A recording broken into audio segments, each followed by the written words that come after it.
Assalamualaikum warahmatullahi wabarakatuh dan selamat sejahtera. Saya Muhammad Daniel bin Misnan dari Intek Ogos. ID pelajar 2020-09-034 Dumai. Hari ini saya akan membentangkan tentang tugasan yang telah diberikan oleh Madam Hidayah dalam subjek Tourism, Cross Culture and Heritage.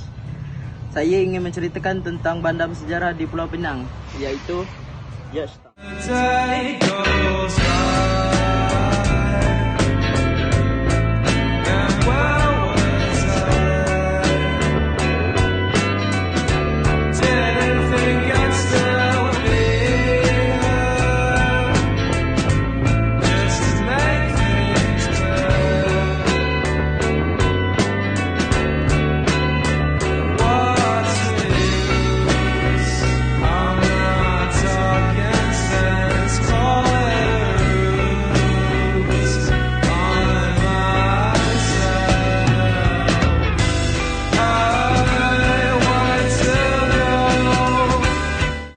Daripada nama George F. Griffith.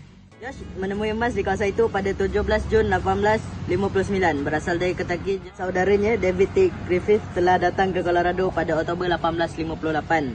Semasa kegembiraan awal mengenai penemuan emas berhampiran kini Denver, pada mulanya mereka tinggal di Auraria. Tetapi mereka menuju ke pegunungan setelah serangan emas utama John Gregory pada bulan Mei 1859 pada apa yang menjadi pada Central City Black Hawk. Cleveland pada 14 September 1864 dan berita mengenai penanganan pada musim gugur dan pada musim sejuk. Pada musim bunga 1865, Georgetown dibanjiri dengan gelombang prospek baru. Menjelang musim gugur itu, Georgetown dan jiran terdekatnya di selatan, Elizabethtown, dinamakan sempena saudara perempuan atau isteri Griffith, penuh dengan kemah dan tempat perlindungan sementara yang lain. Georgetown mula dibuka pada tahun 18. Bagaimana Pulau Pinang boleh diiktiraf oleh UNESCO? Macam ni kisah dia. Penang Heritage Trust ataupun PHT yang ditubuhkan pada tahun 1986 adalah sebuah organisasi bukan kerajaan yang berasaskan keahlian terbuka untuk semua.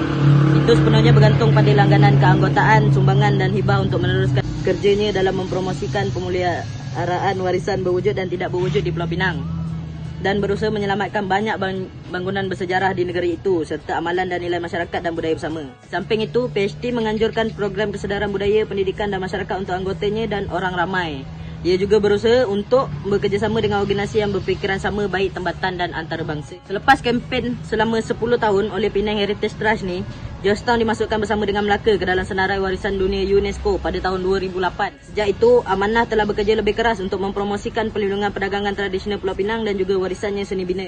Juga perlunya menjaga keseimbangan antara revitalisasi ekonomi melalui pelancongan dan mempertahankan masyarakat seulama. Kira macam hak-hak penduduk lama ataupun bangunan-bangunan lama kat situ memang takkan diubah. Sebilangan besar ahli utama PHT menawarkan masa dan kepakaran mereka secara sukarela dalam hal-hal yang berkaitan dengan kesihatan dan kesejahteraan di bandar Georgetown yang bersejarah.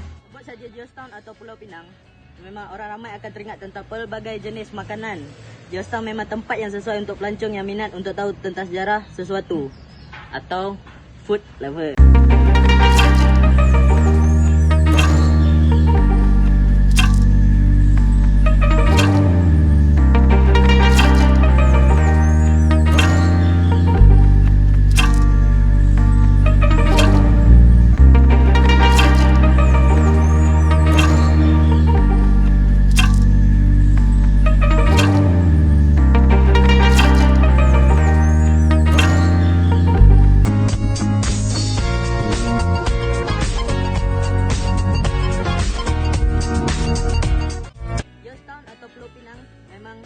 Dikenali sebagai syurga makanan bagi pelancong-pelancong yang memang suka mencuba makanan-makanan baru dan lebih menarik lagi. Makanan yang sedap dan istimewa ini bukanlah daripada kafe-kafe hipster, tetapi daripada warung-warung yang berada di tepi jalan ataupun lebih dikenali sebagai street food.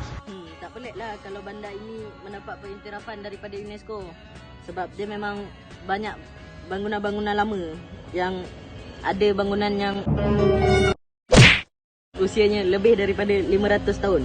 Antaranya ialah Kota Cornwallis. Cornwallis dibina oleh Kapten Francis Light pada mulanya dengan menggunakan kayu nibong tanpa binaan kekal yang melitupi kawasan seluas 416 kaki persegi. Tahun 1804, kota ini dibina semula dengan batu bata dan dengan menggunakan tenaga buruh tahanan India semasa perkhidmatan Kolonel Arti Farquhar sebagai Governor Pulau Pinang. Kota Cornwallis siap sepenuhnya pada tahun 1810 semasa perkhidmatan Norman McAllister sebagai Governor Pulau Pinang dengan kos sebanyak $80,000. Selain itu kita ada Masjid Kapitan Keling. Masjid Kapitan Keling yang terletak di Lebur Pit ialah masjid tertua di Georgetown, Pulau Pinang. Masjid ini dibina di daerah timur laut Pulau Pinang oleh tentera syarikat India Timur apabila mereka tiba di Pulau Pinang pada akhir abad ke-18 dan banyak lagi bangunan bersejarah yang ada di bandar ini. Di bandar ini juga kita dapat melihat dan menilai keindahan seni bina dan arkitektur dari tokong Cina, masjid lama, bangunan milik Baba, peranakan hinggalah town hall yang pernah dibina oleh British menjadikan seni bina Georgetown yang menarik dan mempunyai nilai sejarah yang tersendiri. Apa yang menarik tentang bandar ini ialah bandar ini dipilih sebagai bandar ketiga terbaik di dunia untuk para pesara menjalani kehidupan yang baru. Sehingga majalah Forbes telah memilih Georgetown sebagai bandar ketiga terbaik di dunia untuk para pesara menjalani kehidupan yang baru dan menarik. Antara faktor yang diambil kira dalam pemilihan ini adalah cuaca, kemudahan prasarana dan kos sara hidup yang rendah. Dan part paling best tentang bandar ini ialah bandar ini dikelilingi dengan pantai dan pemandangan menarik yang terletak di sebuah pulau menjadikan Georgetown bandar fikiran pantai dengan pemandangan yang indah. Itulah sejarah dan apa yang dapat saya gambarkan yang ada di Georgetown, Pulau Pinang, bandar bersejarah. Dan itulah antara sebab menarik tentang bandar ini. Kena pergi juga ke sana jika berkesempatan untuk rasa sendiri dan nikmati sendiri apa yang ada di bandar bersejarah ini.